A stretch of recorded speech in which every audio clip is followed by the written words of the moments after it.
Hi, people. I try to spend a little bit of time each day looking at my videos. What I'll do is I'll look at a list of them and see if there's comment and responses, and I'll try to get around some of those. I always say I can't guarantee that I'll get around each, and sometimes what happens is there's a particular video that garners a lot of attention, and it's difficult, honestly, to work out which will and which won't because that's not consistent. It's not like the same sort of subjects always get more views than others. It's totally inconsistent. It's just luck of the draw, really. For instance, my second from last video, where I was talking about my stance on GB News, I've just noticed it had 766 views in 2 days, which by the standards of this channel is quite a lot. Um, with that, there was about 30 comments. Now, I can tell immediately what the trajectory of comments is going to be because I can see the likes and dislikes, and I'll be completely open about this. Um, the dislike ratio is a lot higher than the like ratio, right? That's it.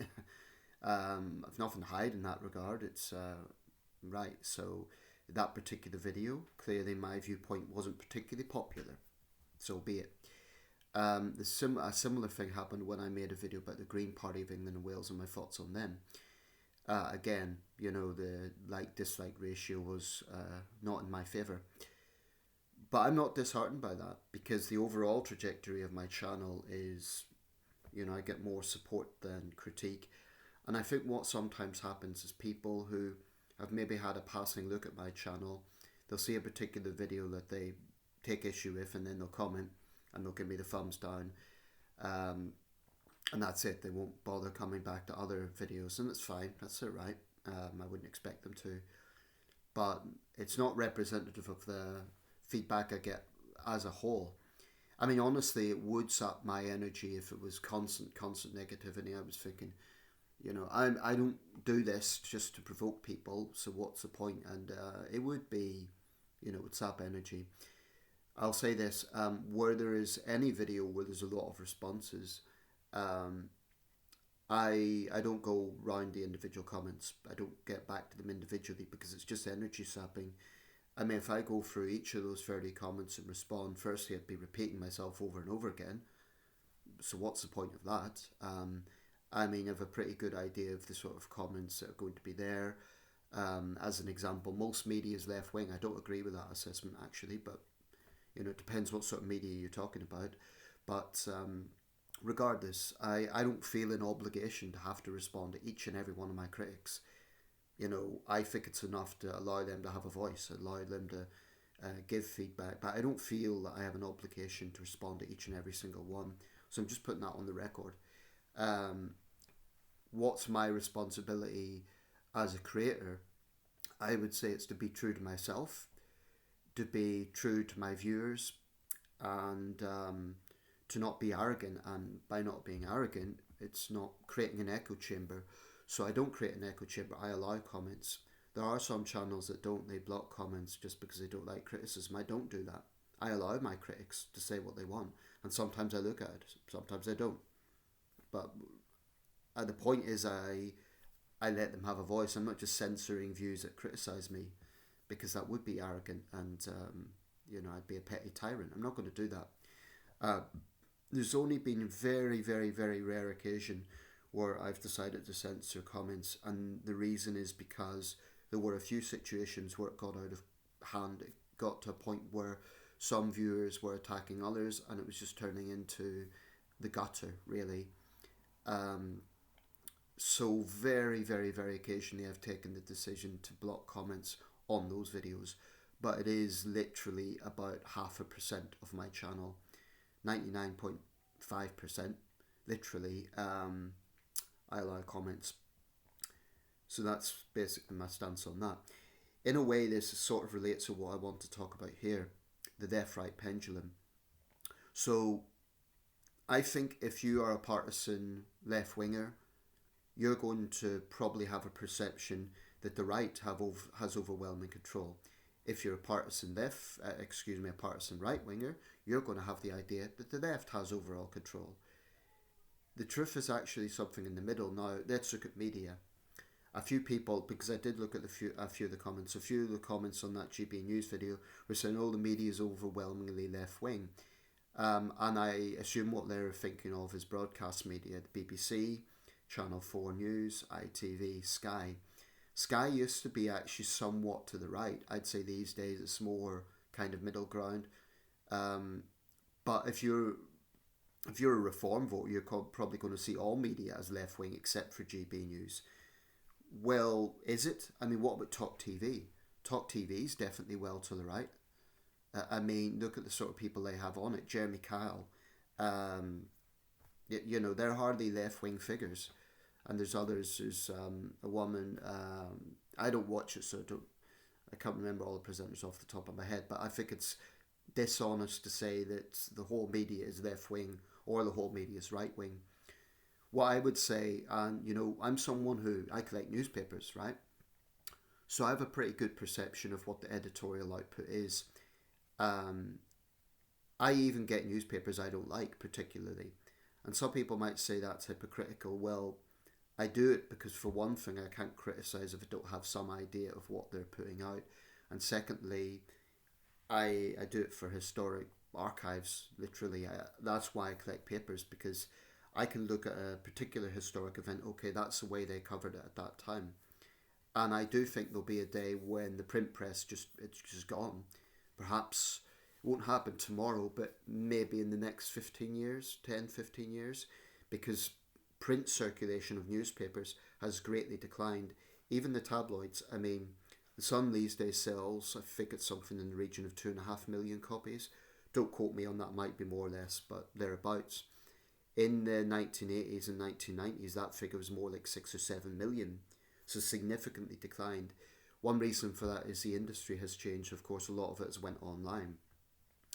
The strength of social media, the online presence. So when people say that the media is all left wing, I think they're only looking at one segment. It may be true that there's a bit more of a bias to the left when it comes to broadcast media, but I would argue with the print press, there's definitely a bias to the right. Let's look at it. Let's just break it down for a second. What would be fairly described as right-leaning papers, or even outright right-wing papers? The Daily Telegraph, the Daily Mail, the Daily Express. The Times, a little bit more centre ground, but it is definitely to the right. The Sun. There's 5 major newspapers, okay, on the right. The Daily Telegraph, the Daily Mail, the Daily Express, the Sun, and the Times. 5. Now let's look at the left. The Daily Mirror is the most prominent left-wing tabloid. The Guardian, of course. The Eye, definitely more to the left than the right, although sometimes it has centrist or conservative viewpoints, but definitely more to the left. The Independent, sort of the Eye's sister paper, although it's very, very rarely in print form these days, but let's include it just for the sake of balance. Morning Star, I'm almost reluctant to include because it's such a small circulation. I'm talking about the socialist paper, not to be confused with the Daily Star, which goes to the right. So let's say 6 on the right, 5 on the left. The Metro is honestly difficult to gauge. The Metro definitely has a tabloid-esque output. They have a lot of focus on celebrity stories. But if you look at the comment section of the Metro, it's genuinely quite balanced. I'll give them their due with that. I've had a few comments published there. It's Britain's most read newspaper in terms of circulation because it's pretty much in every major bus or train station in the country. So Metro maybe in the middle, but if we had to choose one, it would probably be more on the right, simply because of its tabloid-esque style output. But it is difficult to gauge with the Metro. So, okay, print press, I think there's definitely more of a lean to the right overall.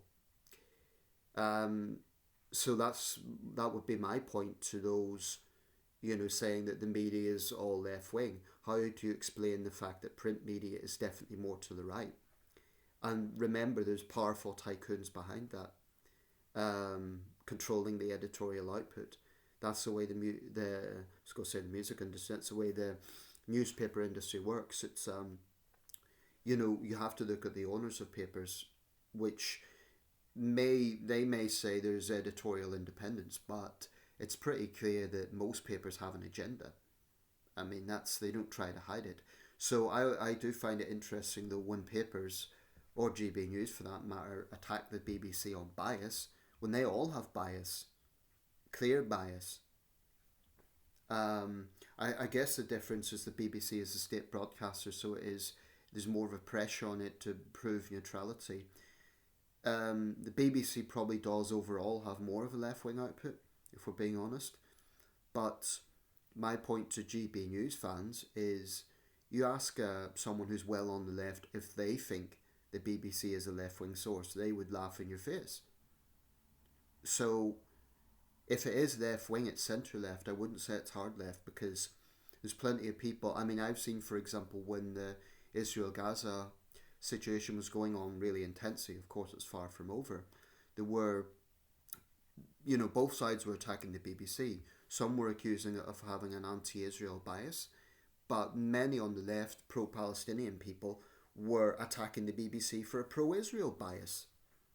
I have to say that I think they were between a rock and a hard place because if they covered, for example, an Israeli airstrike that killed dozens of civilians, then it would be, it's anti-Israel propaganda. The pro-Palestinians were convinced it was pro-Israel. I don't think that's fair or accurate, actually. I don't think there's much of a basis for that argument.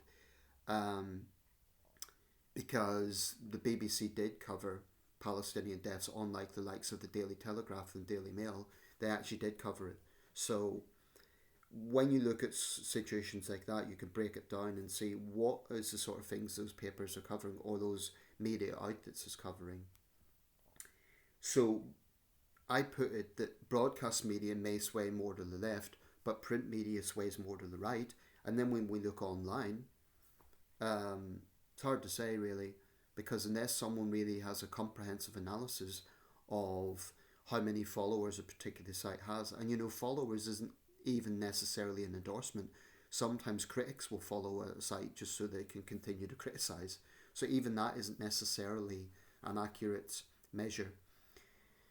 But I do think that in a democracy, it's very, very important to have both left and right viewpoints. As a centrist, I see that. I recognize that. And whilst I've found it a bit irritating recently having to justify myself and having to constantly explain my centrism, I am grateful that I'm not such a partisan that because I think that could be a pressurizing situation. If you are really well to the left of things, you might feel deeply frustrated with society that appears to be moving to the right. The increase in growth of the Reform Party, Labour parroting reform in some areas. If you are on the well to the left of things, you might be deeply frustrated by that. And likewise, if you are conservative leaning and right wing, you might feel there's problems in this country that the left wing establishment, as you may see it, is failing to deal with. So I think that people who are very partisan often are more angry because they think that it's there's biases both ways, or there's biases against their both sides like to see themselves as the underdog in a sense. But if we're being absolutely honest, if you look at society as a whole, an absolute whole, no one can honestly with a straight face say it's all going to the right or it's all going to the left. Okay? Both those claims are false.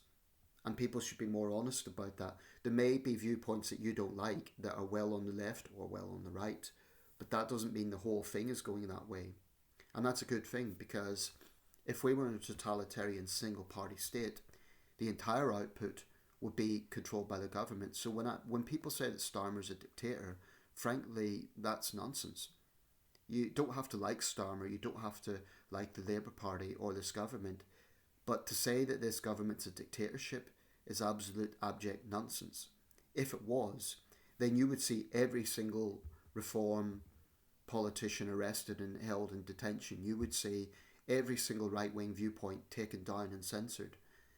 That is not the case at all. So there's a lot of hyperbole and disinformation thrown out there. Keir Starmer is not a dictator. I don't think he's a great communicator. I doubt he'll go down as a great Prime Minister, possibly the opposite. But I think it is, to say that he's a dictator. I'm someone who has lived in a communist state. I lived and worked in China. I have some idea of what that involves. Now, it was a great experience in terms of visiting the country and, just the experience for what it was. Would I live there? Definitely not. Definitely not. For all the problems this country has, I would still rather live in the UK. Um, so what I want to finish off on is actually a positive message. If you feel strongly about certain subjects and you feel that the whole system is stacked against your worldview, don't don't lose hope. Excuse me. Because for one thing, there's going to be a lot of people out there who agree with you, and there'll be plenty of platforms for you to have that viewpoint. So, if you don't like the rise of reform, vote for the Greens, vote for the Liberal Democrats. If you don't like the left, vote for reform, vote for the Tories. Um, if you feel that the media is all biased in a certain direction, look a bit further and you'll see that there is other platforms. I stand by all my reasons for criticising GB News. It absolutely is the British version of Fox News. But you know what? I've never said GB News should be banned. I've never said that it shouldn't have a place. And this is the funny thing. When I make these videos, I think that people don't listen to the whole content, because if they did, they would say, I clearly said GB News has its place. I don't like it, but I'm still defending it. Now, I challenge you people. Would you take the same stance? Would you say that you don't like left-wing viewpoints, but you would accept that they should have a place in our society? So, as a centrist, I will not shy away from calling out partisan blindness. This idea that it's all stacked against you. Be more honest. Just be more honest about it. And I get it, sometimes, like when I'm browsing through papers, I get very frustrated sometimes with the editorial direction of certain papers, and I'll think, they're pushing that. But then I have to think, well, if I was looking at a left-wing source or a right-wing source, they would be pushing the opposite argument. So, let's be absolutely honest here. The country is not as biased in one direction as some people think it is. We do have lots of different viewpoints in the UK, and that's a good thing. It's a very good thing. A healthy democracy should have a left-right pendulum, and people who say that we don't have that, I would suggest that you're only looking at one area. Look across the board. Be more honest about it. And the irony of this, of course, is it's both the left and the right that think that. So the fact that both sides think it suggests that it's not true that only one side is getting all the power and all the voices.